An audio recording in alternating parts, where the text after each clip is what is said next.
الرحيم مالك يوم الدين إياك نعبد وإياك نستعين اهدنا الصراط المستقيم صراط الذين أنعمت عليهم غير المغضوب عليهم ولا الضالين آمين. الحمد لله رب العالمين إله المعبود والصلاة والسلام على سر عين الوجود وأصل النور كل موجود سيدنا ومولانا محمد المحمود وعلى آله وصحبه عدد كل شقي ومسعود. أما بعد.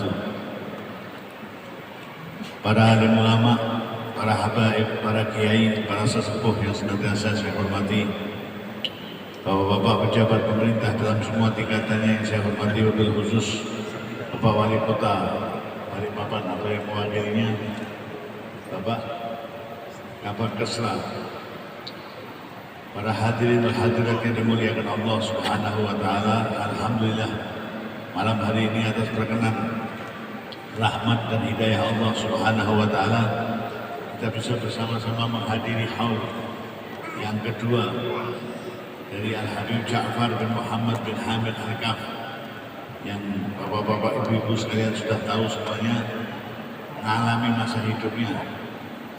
Dan insya Allah haul ini adalah dalam rangka kita kirim doa dan sekaligus mendengar manakib-manakib cerita-cerita beliau yang insya Allah menjadi seperti yang dikatakan oleh para ulama, manaqibus sholihin jundun min junudillahi ta'ala. Cerita perjalanan orang-orang soleh ini menjadi tentara Allah untuk apa? Untuk membuka hati kita semuanya.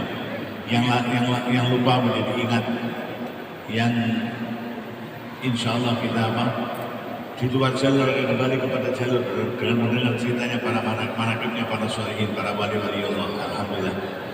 Sebagaimana kita kenal Habib Ja'far bin Muhammad bin Hamid Al-Kaf, orang mengenalnya sebagai wali Majidub. Majidub ini gimana? Majidub ini yang ditarik oleh Allah, jadi nggak belajar. Kalau ada wali yang belajar dengan mempelajari ilmu di pondok-pondok pesantren, riyadhah dan sebagainya, orang semacam Habib Ja'far ini nggak belajar, langsung mendapatkan dari Allah Subhanahu wa Ta'ala. Loh, apa ada dalilnya yang begitu? Ada. Qul innal fadla biyadillah yu'tihi man yasha wallahu wasi'un alim. Yahtassu bi rahmatihi man yasha wallahu dzul fadlil azim. Katakanlah wahai Muhammad, al-fadl, karunia. Karunia itu adalah miliknya Allah Subhanahu wa Ta'ala. Yu'tihi man yasha. Bisa diberikan oleh Allah Subhanahu wa Ta'ala kepada siapapun yang dikehendaki oleh Allah. Orang yang belajar juga bisa, yang nggak belajar juga bisa. Orang yang banyak riyadhah, banyak perhatian bisa, yang enggak juga bisa. Dan itu haknya Allah untuk menentukan. Dalam ayat yang lain dikatakan, innallaha yakhluqu ma yasha'u wa yakhtar. Allah memilih siapapun yang dikehendaki dan Allah menjadikan dia sebagai walinya atau nabinya. Ini haknya Allah semata. Yu'tihi man yasha', fadl yang miliknya Allah itu akan diberikan kepada siapa saja yang dikehendaki. Wallahu wasi'un alim. Allah maha mengetahui, maha luas ilmunya dan maha mengetahui. Yahtassu bi rahmatihi ma yasha. Allah mengkhususkan rahmatnya kepada siapapun yang dia kehendaki. Ini bab yang nggak bisa kita bahas lah. Majidub itu kayak apa? Majidub itu gambarannya orang yang ditarik oleh Allah. Sebagaimana cerita Nabi Allah Yusuf alaihissalam. Nabi Allah Yusuf ketika itu digoda oleh istrinya raja, Nabi Allah Yusuf nggak mau, padahal istrinya raja, cantiknya nggak karu-karuan. Kalau kita ya istrinya yang nggak mau, kitanya yang moyak ya. Istrinya raja itu cantik. Kalau minum kopi itu kelihatan hitam lewat sini. Jalan ke kakinya kiri semua. Ini istrinya raja. Nabi Yusuf digoda oleh istrinya raja untuk maksiat. Ingat Nabi Yusuf kepada Allah Subhanahu wa Ta'ala bahwa hal itu adalah hal yang dilarang oleh Allah Subhanahu wa Ta'ala. Nabi Yusuf nggak mau. Lalu diancam, kalau kau nggak mau, kau akan saya laporkan kepada suamiku dan kau akan dipenjara. Apa kata Nabi Yusuf? As-sijnu ahabbu ilayya. Saya lebih senang masuk penjara daripada menjalani maksiat. Kalimat ini benar, tapi ucapannya ini dinilai oleh Allah Subhanahu wa Ta'ala sebagai hal yang tidak selayaknya diucapkan. saya lebih senang di penjara daripada menjalani maksiat. Akhirnya oleh Allah diselamatkan dari maksiat tapi dimasukkan di dalam apa? Nah ini ucapannya harus apa? Memang harus hati-hati. Kalau Habib Ja'far mengajarkan kepada kita, kata saya, kalau habis mengucapkan kira-kira nggak baik, cepat astagfirullahaladzim. Ini dihapus oleh Allah SWT dan tidak akan terjadi dalam kehidupan kita. Kadang-kadang banyak hal terjadi dalam ucapan kita, dalam kehidupan kita itu karena apa? Ucapan. Maka dalam pepatah Arab dikatakan al-bala'u muwakkalun bil mantiq. Banyak kejadian yang nggak baik semula hanya kita ucapkan saja dan terjadi dalam kehidupan kita. Ini hal-hal yang apa? Banyak diajarkan oleh Habib Ja'far bin Muhammad Hakam. Nah, ketika Nabi Yusuf digoda oleh istrinya saja nggak mau, kemudian tersiar berita Fero, dalam sekarang bahwa seorang budak seorang istri raja, permaisuri raja mengganggu budaknya, dibully istri raja. Kamu istri raja mau cari yang ganteng-ganteng banyak, kayak apa ganteng Yusuf? Kamu pengen tahu nggak ganteng Yusuf? Oke, hari ini berkumpul di satu tempat. Dikumpulkan di satu tempat, istrinya raja mengumpulkan apa? Orang-orang yang mencaci, yang membuli itu dikumpulkan. Kau mau tahu gantengnya Nabi Yusuf ini? Di sini nanti kelihatan ganteng Yusuf. Semua diberi pisau dan buah. Apel lah kata. Gampangnya itu apel atau mangga. Dikasih pisau dan mangga.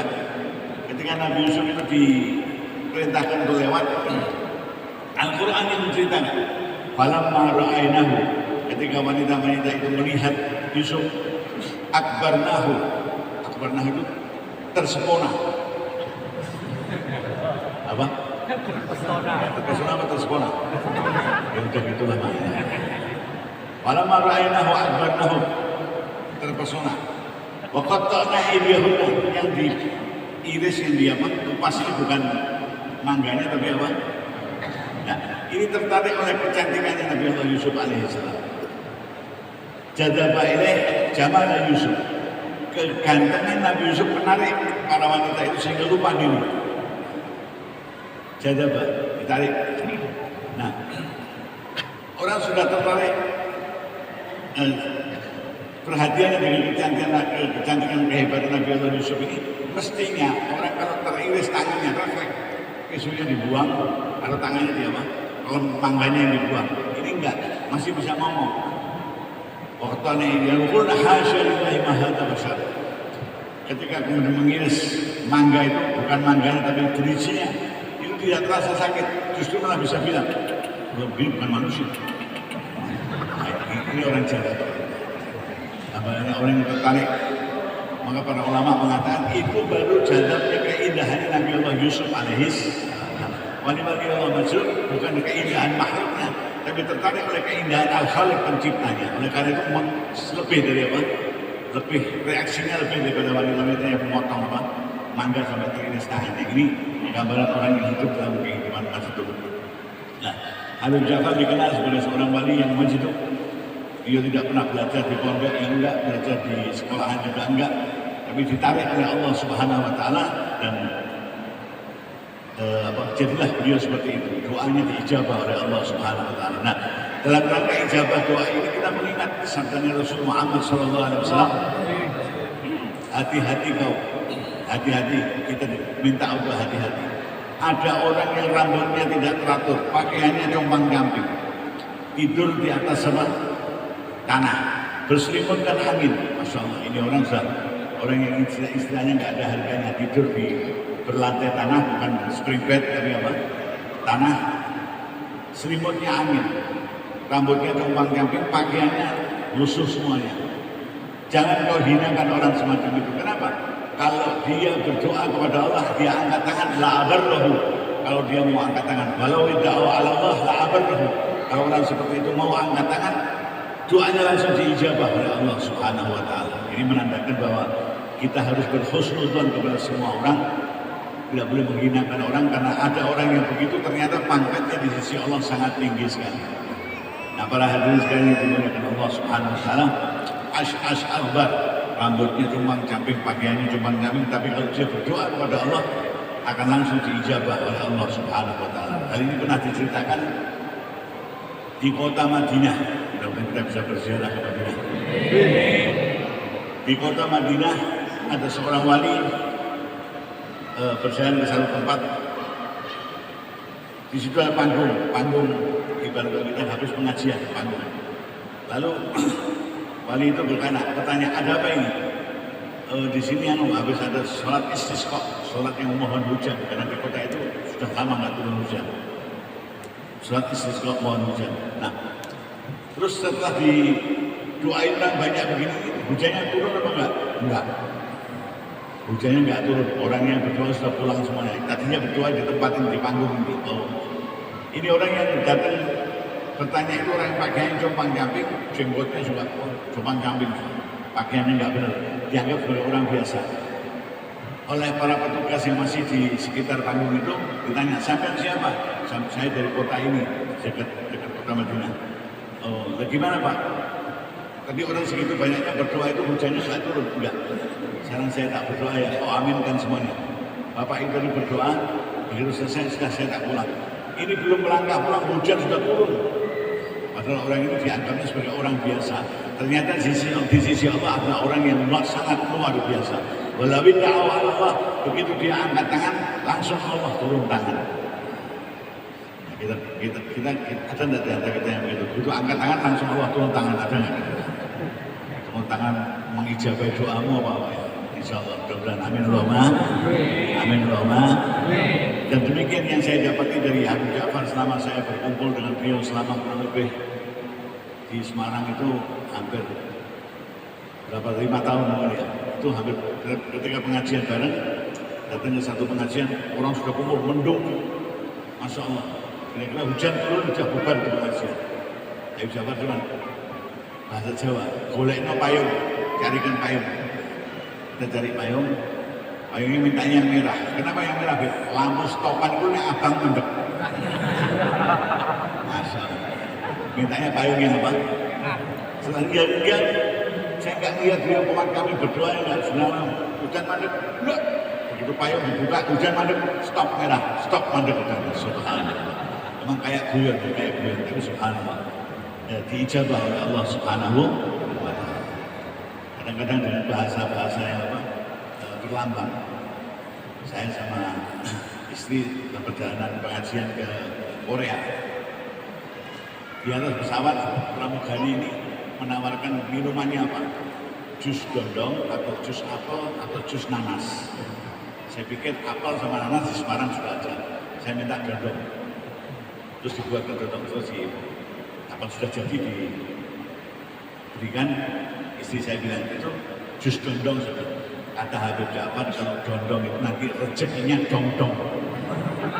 Dong itu dong ora. Saya pengen yang terus sudah dondong.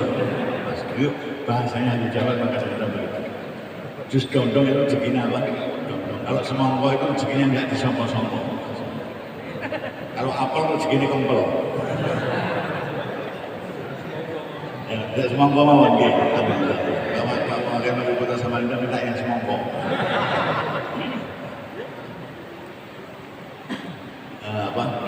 Kalau pulang rumah kita nggak boleh. Beb mau pulang nggak boleh. Kalau pulang itu rojiun, ini rojiun. Pamitnya harus ada seningnya. Mau pilih rumah itu milih ya Pak. Lihat rumah kalau pamitnya terus. Mau pulang ada rojiun, ini rojiun. Subhanallah yang demikian juga terjadi. Ada Habib Alawi itu dari Bojonegoro. Ini ada dari Bojonegoro. Dari Bojonegoro masih famili dengan Habib Ja'far. Ketika dia sakit di rumah sakit itu mimpi dikasih air sama Habib Ja'far. Kalau sakitnya kritis sudah setengah mati. Untung baru setengah, belum 3/4. Setengah mati kritis. Subhanallah, begitu diusap dikasih air sama Habib Ja'far itu paginya bisa sehat, bisa jalan. Dia nadar, kalau saya diberi oleh Allah sehat, bisa keluar dari rumah sakit ini, saya akan sowan ke Habib Ja'far. Pada waktu itu Habib Ja'far masih di Jepara, depan pinggir pantai. Habib Alwi sowan. Ketika sowan sama Habib Ja'far mau pulang nggak boleh, langsung mulai sih. Terus sampai 3 hari, Habib, anak ini berlorot, saya habis sakit. Keluarga saya nunggu, saya tak pulang aja, saya mulai sih. Sampai ya sebenarnya, tengok saya mulai.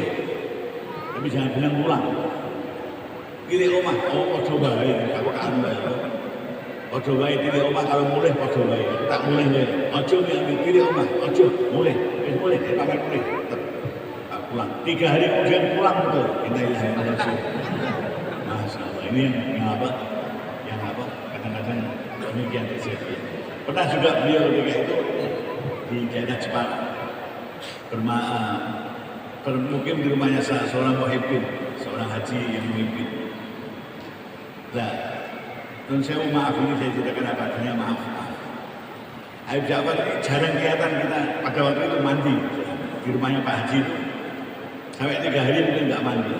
Setiap hari Pak Haji itu saya mengatakan Habib mandi sampai ini cucunya Rasulullah itu bersih sampai mandi. Dia nggak senang kalau begitu ya.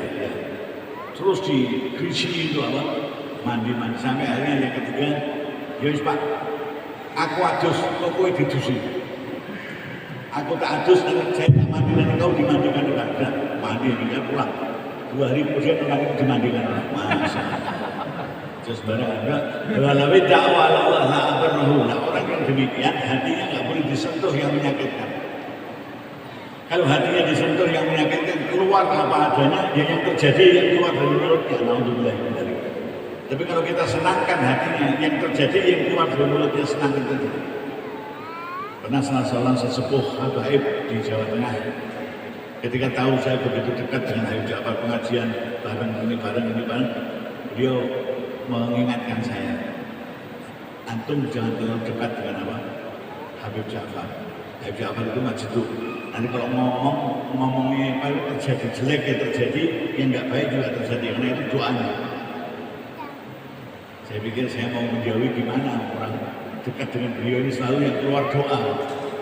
Kalau datang, Assalamualaikum, masuk doa dulu. Amin. Ya gimana mau dijauhi, orang kalau datang mesti mendoakan kalau mau dijauhi. Saya pikir itu teori lama, teori baru aja. Ya tetap dekat dengan beliau dan enak, selalu dekat dengan beliau, selalu senang dan selalu isinya doa. Subhanallah. Mudah-mudahan malam ini kita juga dapat berkah doanya. Amin Allahumma. Amin Allahumma. Sampai hal-hal yang kecil pun isinya doa. Satu hari di halaman depan rumah yang beliau bermalam di situ, dia menanam pohon pete. Tahu pete? Pete itu tanam. 2 lagi, bukan yang 1, 2. Ya kita bilang, kok nandurnya menanamnya kok pete? Kan nggak enak kok. Keluar buahnya juga nggak enak. Oh pete dapatnya 1 teh. Wah amin. Pete itu dapatnya apa? Berarti kalau 2 pete 2 apa? Masa ya aminnya gitu. Alhamdulillah itu bahasanya beliau kadang-kadang seperti itu kan. Jadi berkumpul dengan beliau itu isinya senang, doa, alhamdulillah. Maka insya Allah kita menghauli beliau malam hari ini sebagai bukti bahwa kita cinta kepada beliau dan insya Allah al-awliya la yamutun, para wali ini tidak mati. Fa inna ma yantaqilu min darin ila darin, hanya berpindah dari gedung ke gedung, dari rumah ke rumah, dari bangunan ke bangunan, dari situasi ke situasi. Kalau dulu di alam dunia, sekarang pindah ke alam barzakh. Tapi tidak lepas perhatiannya kepada kita semuanya insya Allah. Bahkan dikatakan setelah wafatnya para wali itu dibanding dengan ketika hidupnya, perhatiannya kepada tamunya dan orang-orang yang berhubungan dekat dengan beliau sangat lebih hebat ketika sesudah wafat. Kita berziarah ke makamnya, itu wali itu melihatnya, mendoakannya lebih ketimbang ketika masih hidup. Kenapa? Karena pada waktu masih hidup, jangan lupa wali itu juga manusia. Dia punya kewajiban ke istrinya, ke anaknya, ke keluarganya, kewajiban ke masyarakat lingkungannya. Dan ketika dia sudah wafat, kewajiban kemanusiaan itu hilang semuanya, tinggal memperhatikan tamunya dan orang-orang yang dekat dengan beliau. Maka kalau kita berziarah ke makamnya, lebih perhatiannya lebih dekat dibanding ketika masih hidup, insya Allah. Nah, para hadirin sekalian dimuliakan Allah Subhanahu wa taala, termasuk malam hari ini kita mengingat beliau dan dalam hal ini tidak lain adalah kirim doa. Sampai tadi saya dengar sudah membaca tahlil yang insya Allah dihadiahkan untuk beliau kirim pandumu. Nah, insya Allah beliau menerimanya dan membalasnya doa lebih hebat ketika masih hidup. Saat ini lebih hebat ketika dibandingkan ketika masih hidup. Kenapa? Karena saat ini beliau sudah tidak punya kewajiban keluarga, tidak punya kewajiban lain-lain, dan tidak punya kewajiban kepada Allah. Yang ada hanya menerima tamunya dan mendoakan tamu-tamu yang hadir. Berziarah kepada beliau, kirim Fatihah kepada beliau. Insya Allah. Amin Allahumma. Amin Allahumma. Amin Allahumma. Subhanallah wa ni'mal wakil. Ni'mal maula wa ni'mal nasir. Subhanallah wa ni'mal wakil. Ni'mal maula wa ni'mal nasir. Hasbunallah wa ni'mal wakil. Ni'mal maula wa ni'mal nasir. Hasbunallah wa ni'mal wakil. Ni'mal maula wa ni'mal nasir. Apakah wali-wali demikian itu disebut dalam Al-Quran? Ada di dalam Al-Quran. Cerita-cerita kekeramatan wali-wali Allah ada. Di antaranya kita melihat cerita dalam surat Al-Kahfi. Surat Al-Kahfi ini kita disunahkan kalau malam Jumat sampai hari Jumat baca surat Kahfi sekali. Dalam satu hadis Nabi bersabda, barang siapa hari Jumat membaca surat Al-Kahfi, Allah akan memberikan cahaya dalam kehidupannya sampai Jumat yang akan datang. Jumat yang akan datang dibaca lagi, cahaya lagi sampai Jumat yang akan datang. Demikian seterusnya. Kalau Jumat dibaca, Jumat depan enggak, cahaya yang mati. Jumat depan baca, hidup lagi. Baca, jadi kalau dibaca enggak, ya hidup lagi. Kalau kita membaca terus, insya Allah hidup kita akan lebih cahaya oleh Allah Subhanahu. Ini surat Kahfi. Nah, di dalam surat Al-Kahfi ada cerita fityatun amanu bi rabbihim wa zidnahum huda. Sekelompok anak muda yang diberi hidayah oleh Allah Subhanahu wa taala ketika melihat banyak kedzaliman di masanya, di eranya beliau, mereka tidak bisa mengatasi, tidak bisa menyelesaikan, tidak bisa membantu menyelesaikan yang demikian, lari kepada Allah, diberi hidayah oleh Allah sampai masuk ke dalam gua. Masuk ke dalam gua dan tidur di dalam gua itu ditidurkan oleh Allah. Salah sami'atin sinina wasdadu tis'ah, 300 tahun tambah 9 tahun, 309 tahun. Bayangin, tertidur di dalam gua 309 tahun, Anda bayangin. Kita baru tertidur 3 hari saja lupa mana mertua, mana tetangga. Iya betul. Iya, itu baru tidur 3 hari, itu 300 tahun. Sampai ketika pemuda ini bangun dari tidurnya, salah seorang bilang, kamu kok beli makan, beli sarapan, kita mau sarapan. Uang yang dipakai belanja ini, kata penjualnya, loh, sampai kok masih pegang uang ini uang sekian ratus tahun yang lalu, sekarang sudah nggak ada nih uang ini. Sampai hidup di masa kapan? Kaget, baru dia tahu bahwa ternyata 300 tahun untuk apa? Tidurnya dia di dalam apa? Gua. Nah, ini cerita Ashabul Kahfi. Padahal Ashabul Kahfi, para pemuda Ashabul Kahfi ini bukan nabi. Bukan. Kalau nabi kita masih bilang, oh itu mukjizat dari Allah. Bukan juga Rasul, sehingga tidak mendapatkan wahyu, tidak mendapatkan mukjizat. Orang yang soleh, pemuda yang bagus, pemuda yang akhlaknya, fityatul amanu bi rabbihim wa zidnahum huda, yang mendapatkan hidayah dari Allah dan perilakunya bagus. Oleh karena itu, dia sampai mendapatkan kemuliaan dari Allah, dihindarkan dari kerusakan zaman, ditidurkan di dalam gua 309 tahun. Ini bukan nabi, bukan rasul. Ceritanya disebut di Al-Quran, tapi ada kelebihan. Kelebihan yang bukan pada nabi dan bukan rasul itu disebut karamah. Karamah ini Allah berikan kepada orang-orang kekasihnya, orang-orang yang dicintai oleh Allah Subhanahu wa taala. Yang diambil adalah dari orang-orang yang soleh. Dan orang-orang yang soleh ini yang bagaimana? Yang kita semuanya harus menjadi orang yang soleh. Gimana? Orang yang hubungannya kepada Allah baik, hubungannya dengan sesama juga baik. Ini ukurannya orang soleh. Qaimun bihuquqillah wa qaimun bihuquqi ibadi. Hubungannya dengan Allah bagus, hubungannya dengan sesama juga bagus. Dua hal yang penting.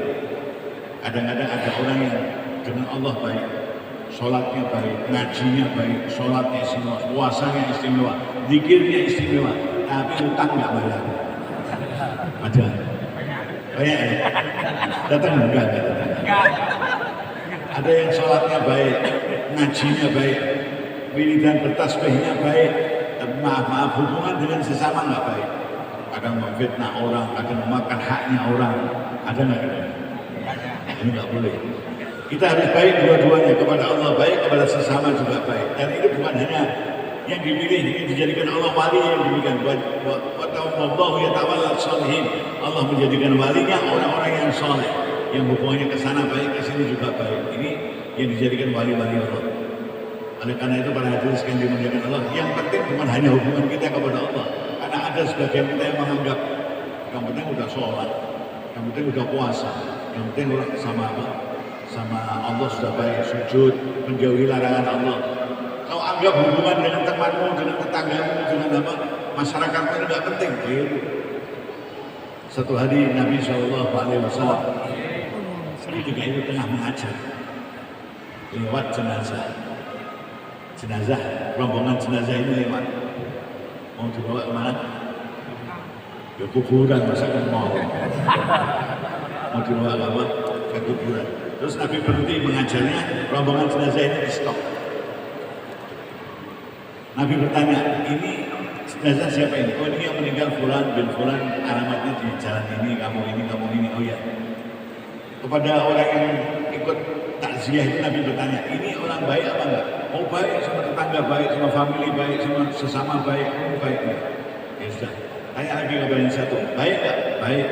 Tanya lagi, baik enggak? Baik. Wajibat, kata Nabi. Wajibat itu artinya harus, mesti.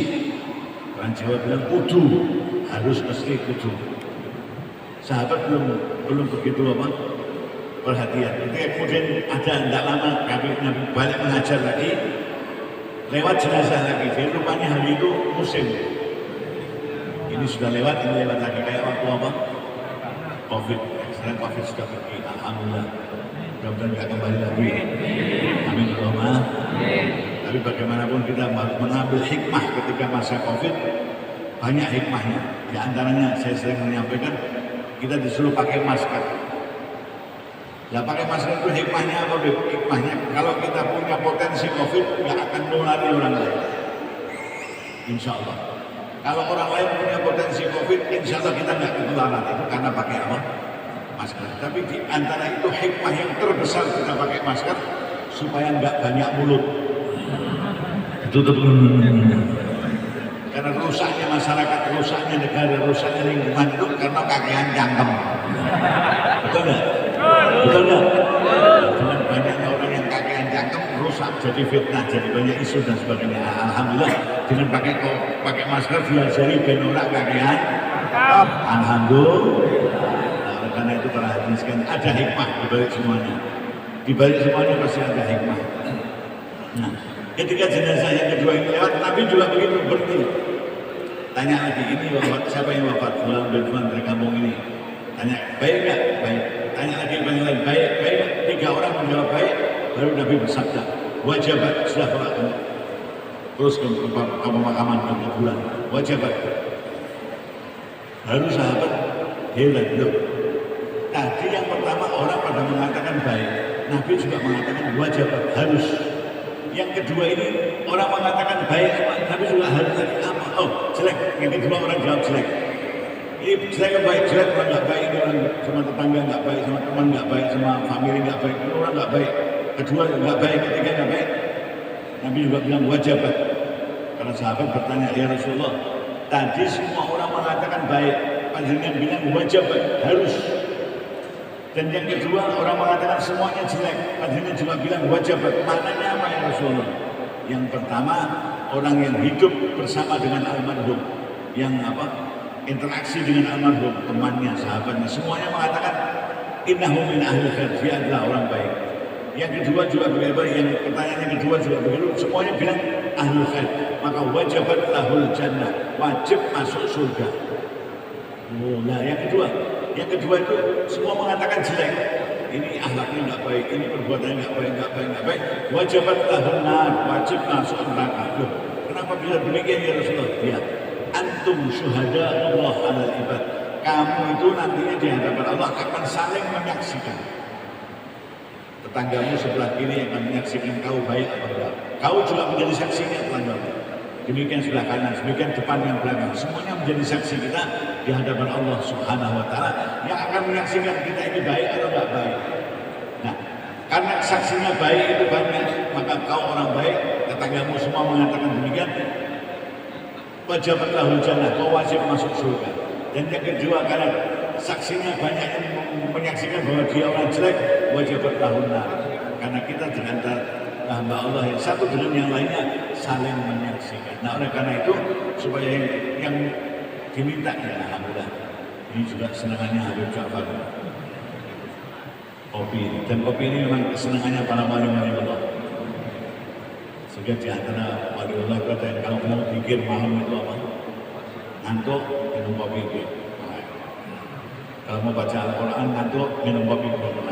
Ini kesenangan para wali. Sehingga dari senangnya para wali itu terhadap kopi, sampai ada di antara beliau yang mengatakan, Mamata wa fi batnihi asarun minal qahwah. Orang yang mati dan di perutnya ada sisa-sisa kopi, nggak ditanya mereka. Nah, orang mungkin tanya, lo kenapa sebegitu besarnya kopi kok sampai di perutnya ada sisa kopi aja kok sampai nggak ditanya oleh apa? Nah, karena pada waktu itu trennya orang yang minum kopi itu buat dikir. Minum kopi kuat melek dikir, minum kopi kuat melek tahajud. Jadi kalau ada orang di perutnya kok ada sisa-sisa kopi berarti ahli dikir.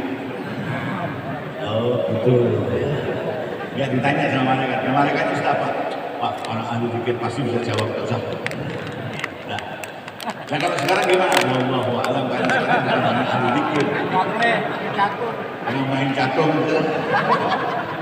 orang sekak ngopi, orang judi ngopi.